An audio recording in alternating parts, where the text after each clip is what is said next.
Nasaan na ba tayo ngayon? Tanggalin ko na si Yorme para hindi ako malito. No? Ngayon, ito, ang ganda nito yung balita, sabi pinapaliwanag si Chis Escudero with the para may bagman si Chis Escudero. Pakinggan at panoorin ho natin Yung pisong isiningit sa Ayan. Sabi dito, the fall of Quezon. From ham and cheese insertions to flood control scandal. Binalot ng kontrobersya si Senador Francis Cheese Escudero na nag-ugat sa umano'y bilyong pisong isiningit sa 2025 budget. Unang pumutok ang balita dito mismo sa Bilyonaryo News Channel. Atras ko, ulitin natin hindi ko naintindihan. Cheese insertions to flood control scandal. Binalot ng kontrobersya si Senador Francis Cheese Escudero na nag-ugat sa umano'y bilyong pisong isiningit sa 2025 budget. Siguro, ito mga kababayan, siguro, yung sa akin lang, tingin ko lang, hindi kaya karma ni Cheese Escudero itong nangyayari sa kanya. Kasi gigil yung taong bayan, nung kainitan, kasagsagan po ng kasagsagan mga boss chief amo sir ng impeachment. Parang binaliwala tayo ni Chis Escudero noon, hindi tayo pinapansin. Bakit to? Chis, sabi diyan sa konstitusyon ng Pilipinas, forthwith shall forthwith kapag ka napirmahan, nalagdaan ng 1/3 ng congressman o ng Congress yung impeachment. Hindi pinapansin yung forthwith na yun. Alaus! Tuloy-tuloy lang sila. Tapos ngayon, ito, parang bumaliktad ang mundo. Unang pumutok ang balita dito mismo sa Bilyonaryo News Channel. Narito ang agenda report ni Hannah T. Bago pa man umingay ang flood control scandal, nakaladkad na ang pangalan ni Senator Cheese Escudero sa di umano'y budget insertions.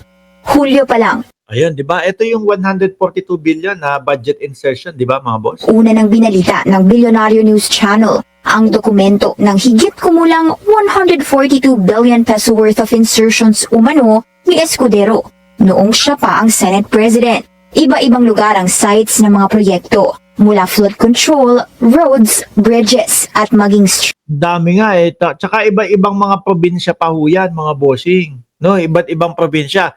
Yung unang-una, yung pinakamalaki, yung 2.9, 2 billion and 930 million, Bulacan daw ho yan, mga kababayan. Sumunod, yung Sorsogon. Diyan, yung mga flood control, yan yung mga numero na nakikita ninyo. Streetlights hindi nakalusot. Kalaunan, makailang beses pinabulaanan ni Escudero ang mga paratang. Kabilang ang tila pagbisita niya sa house. Ako, ito din, di ba? Yung sinasabi, bumisita doon sa house, kahit holiday. Masigurado lang daw ho kung pasok yung kanyang insertion. Of Representatives, kahit holiday ang November 30, 2024. Sabi sa isang Politico report, yan ay para masigurong masisiksik umano ang 142 billion sa budget. Ma'am Princess Paris, Mark Ramos, makukulong din ba yang si Cheese pag napatunayan ho itong mga ito, mga bossing? Baka una hong sumakit ang leeg at magkaroon ng neck brace. Baka una hong hindi makalakad. Neck brace tapos wheelchair equals kaso. Itong buwan, bunsod ng flood control investigation. Saka na nagkakudeta sa Senado at pinalitan siya ni Senate President Tito Soto. Tumugma ang nakalap naming file sa naging pagkanta ni dating DPWH Undersecretary Roberto Bernardo.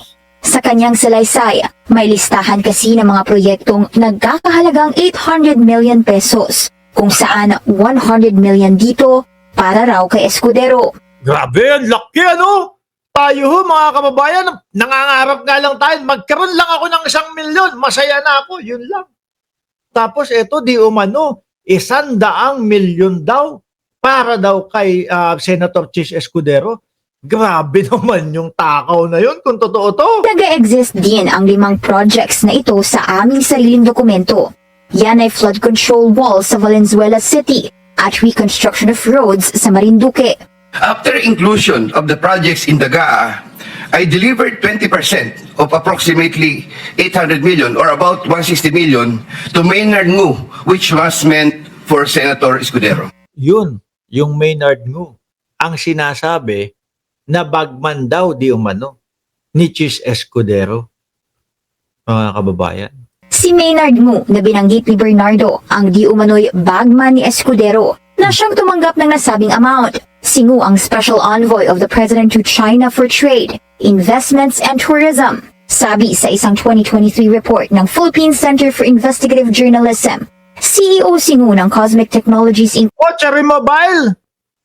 CEO siya ng Cherry Mobile. Grabe, yaman din ito, ha? Incorporated o mas kilala bilang Cherry Mobile na nag-contribute din ng 30 million sa senatorial campaign 30 million.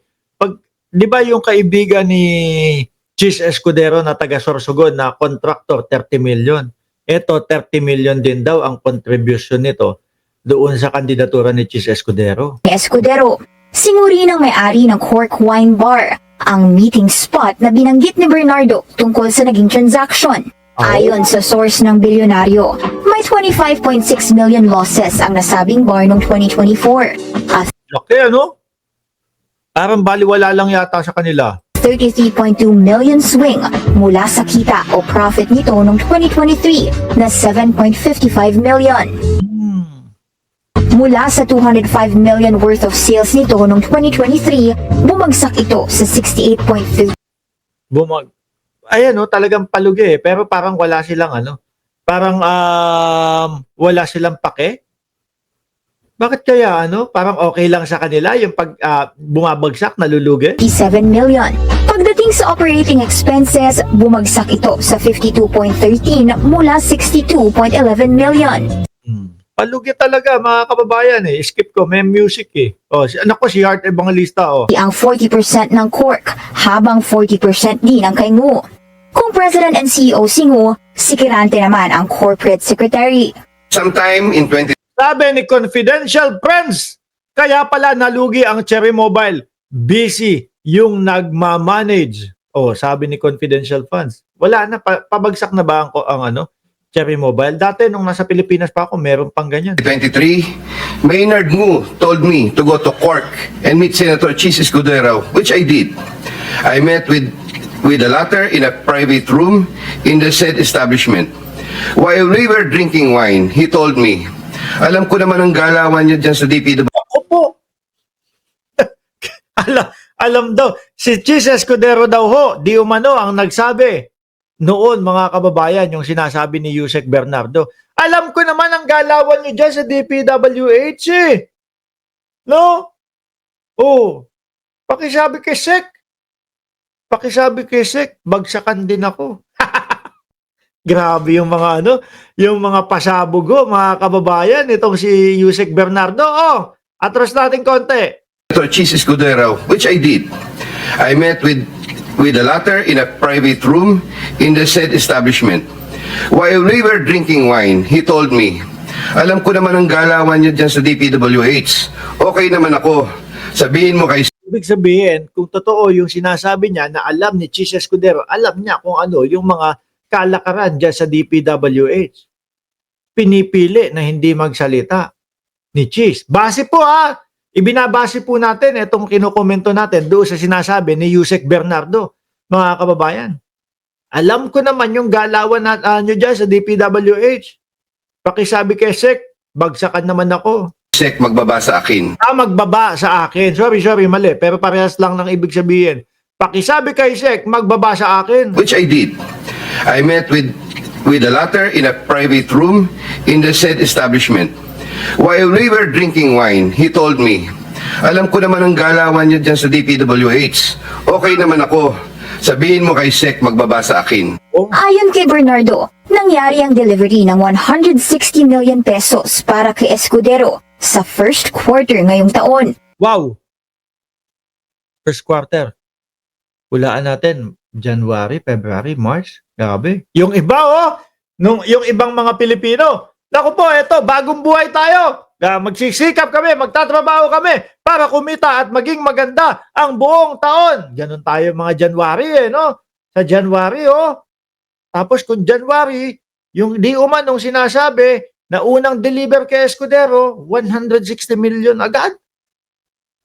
Grabe.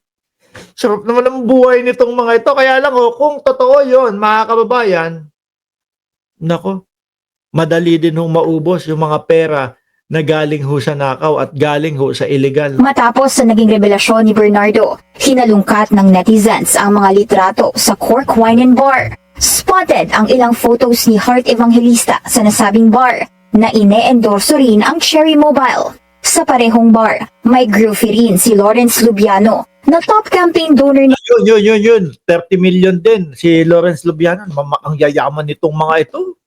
30 million din yung donasyon. Ako nga doon, kapag ka nagdodonasyon ako, siguro mga ano lang, 100, okay, okay na yun.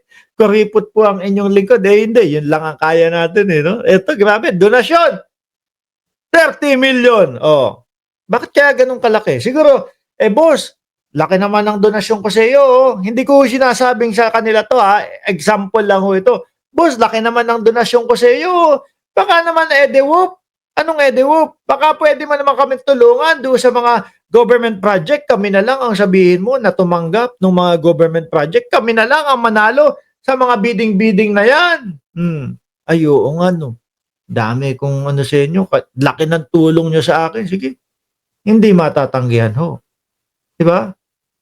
Escudero noong 2022, kasama ang anak niyang si Lemuel na boyfriend umano ni Claudine Co, pamangkin ni Congressman Zaldi Co. Aha. Lumitaw pati ang mga litrato ni Escudero kasama si Nangu at Kirante. Sa ngayon, hindi pa kinukumpirma ng palasyo kung sitting special envoy nga si Ngu. Pero anila, kung may dapat tanggalin, tatanggalin. Para sa agenda, O yan. Yan ang administrasyon ni Pangulong Bongbong Marcos. Pag dawit ka.